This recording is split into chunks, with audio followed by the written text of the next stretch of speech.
This video covers Project 2-3. It's a continuation from Project 2-2. This one, we will cover the graphical user environment in a Linux system. Go ahead and bring up your Linux machine. If it is still running from the previous project, you may be at a CLI login. Press Ctrl-Alt and the F1 key on your keyboard. This will bring you back to the graphical login screen. Here, you can click Sample User 1. If there's a screensaver on, you may have to click and use the spacebar before you see Sample User 1. It asks, what GUI environment is started and why? We only have Gnome installed with Oracle Linux. If we had multiple graphical environments, we could switch between them by using the cogwheel beside the Sign In button. Here, we only have Gnome installed. If we had others, we would see such words as KDE, Plasma, XFCE, or others. We'll simply log in with secret as the password. Hit enter or click sign in.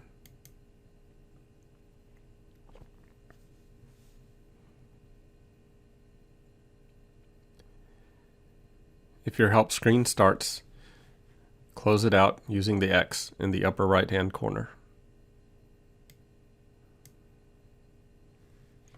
Now, to use the Gnome Desktop, if you look in the top left, we have an Activities menu.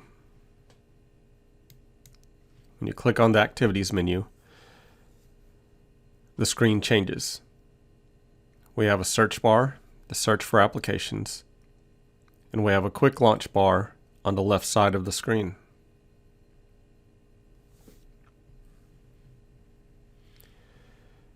You'll notice there's a terminal icon.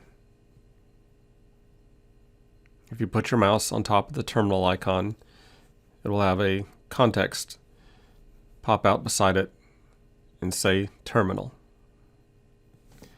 Click to open the terminal window. Type in who and press enter. Here we see user 1 is logged in to the system. In place of TTY and a number, you will notice a :1 instead of TTY and a number. This is a pseudo terminal. It is a graphical window or application that simulates the CLI environment. The CLI environment does not have movable windows, such as this graphical tool. They both operate and take commands very similar. Again, let's use the Activities menu in the top left. If you'll notice, there's what's known as a waffle icon. Also, a show applications. Click on the waffle icon.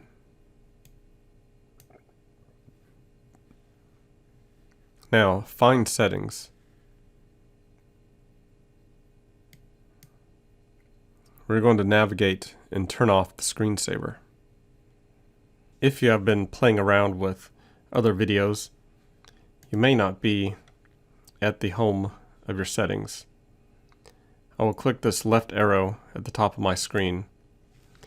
And this may be what you've seen when you launched settings, if this is the first time you've launched it. This is the home screen. On the left side, you may have to scroll down and find the power option. Click power. On the right side, we have a screensaver for our monitor. A virtual machine does not control a physical monitor, so we do not need a screensaver.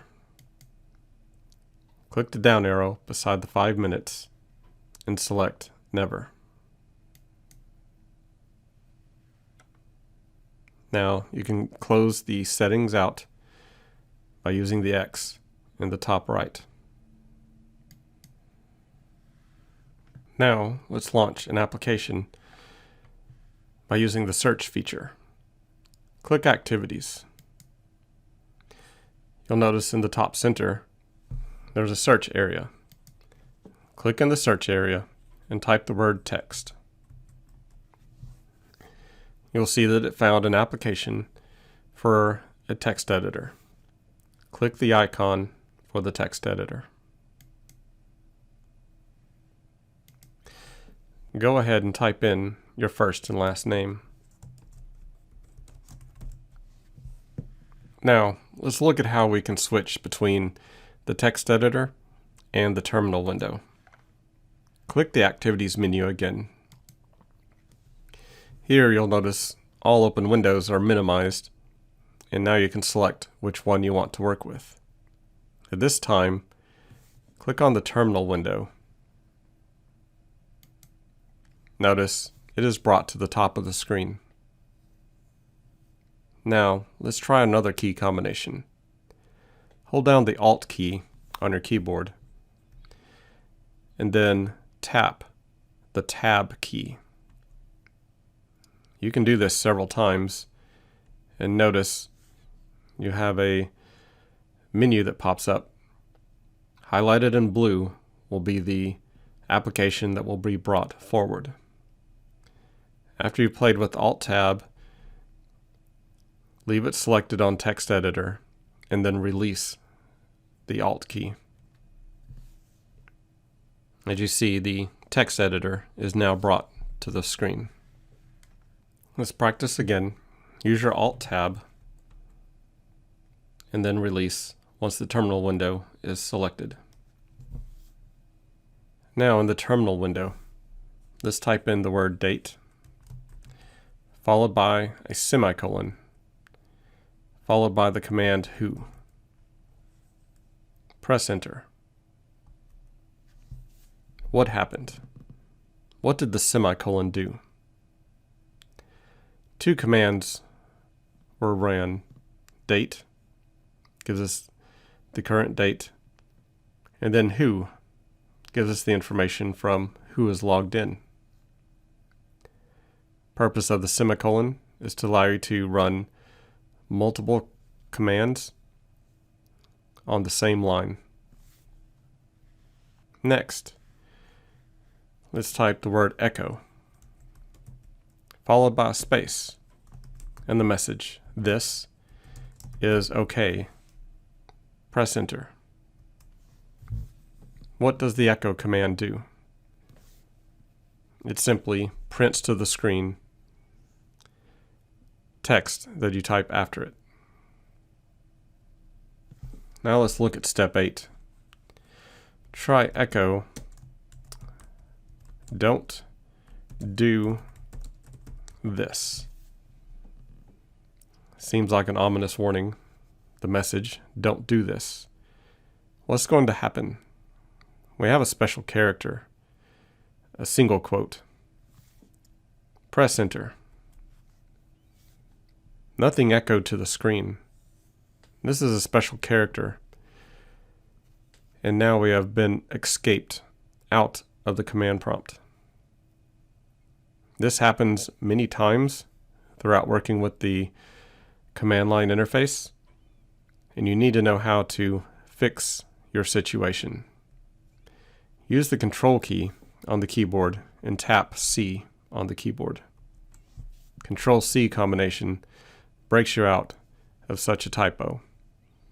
Since the Enter key is right beside the single quotation mark, it is very common throughout the labs to accidentally have this single quote typed when you're typing commands.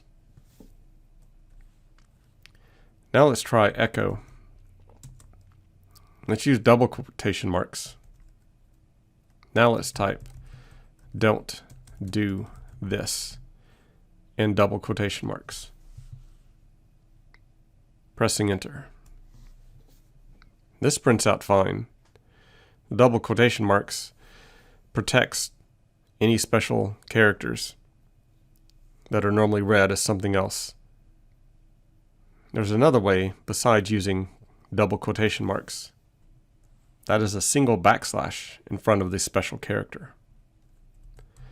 So let's try echo DON backslash. That's normally around the backspace key on your keyboard. Single quote T. Do this. Press enter. Notice this worked. So the backslash is to help protect any special characters that you need typed in. Let's type echo space $, and shell all in uppercase. Press enter. A $sign is a special character representing a variable. A variable is a named spot in the computer's memory that holds information. So $shell represents a section of RAM that contains the values or value /bin/bash. Programs on the system use variables to understand how the operating system runs and where important applications are located. Type echo space $test. Press enter. What happened? Test is not something that the operating system has pre-configured. So it prints nothing because it does not exist. Now let's type echo you have $4.50. Press enter. What happens? It only prints that we have 50 cents. Why? Just like the single quote, the $sign is a special character to represent something, in this case, variables in the operating system. So it determined $4 was a variable name. And just like $test, it is not something that has a value pre-configured in the system. So it printed out blank. That's what happened to the 4. Let's try another method. Echo single quote you have $4.50 single quote. Press enter. Here it prints out correctly. We use two special characters, the single quote, to protect the $sign. What about double quotes? Retype with double quotes around the message.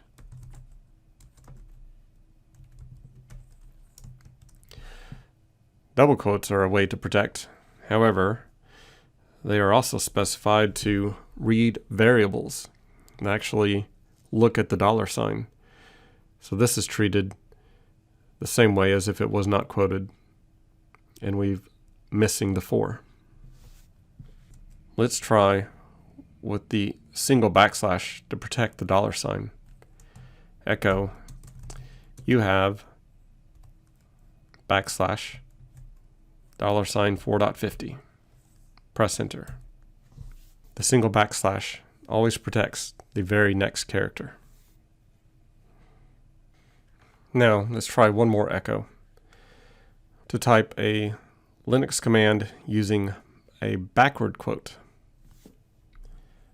Let's type in echo my name is, and now here's where it gets tricky.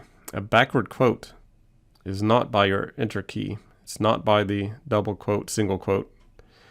It is to the left of the 1 key on the keyboard. So look at the top right of your keyboard.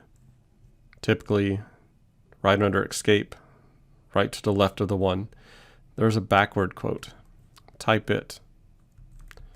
Type in who am I and put another backward quote. Notice these are slightly different than the single quotes. Press enter. The backward quote escapes out and tells it that what is between them is a bash shell command, and to execute that command. In this case, who am I returns the person you're logged in as, which is user 1. At this point, we're going to take a screenshot of the entire Oracle Linux screen. You should look like my screen. The notepad should be in the background. The terminal should be in the foreground. You may have mistakes. It's fine. But take a snip of the entire window using the snipping tool.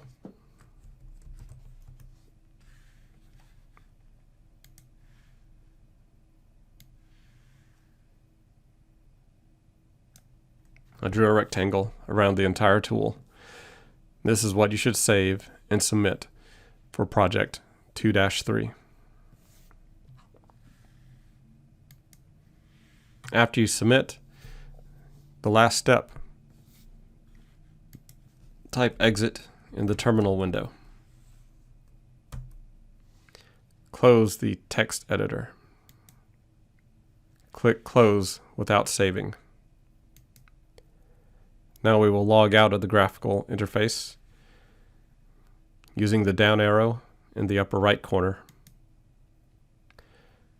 clicking on the user account and clicking on log out. You can wait 60 seconds or click the log out button. That is the end of this video.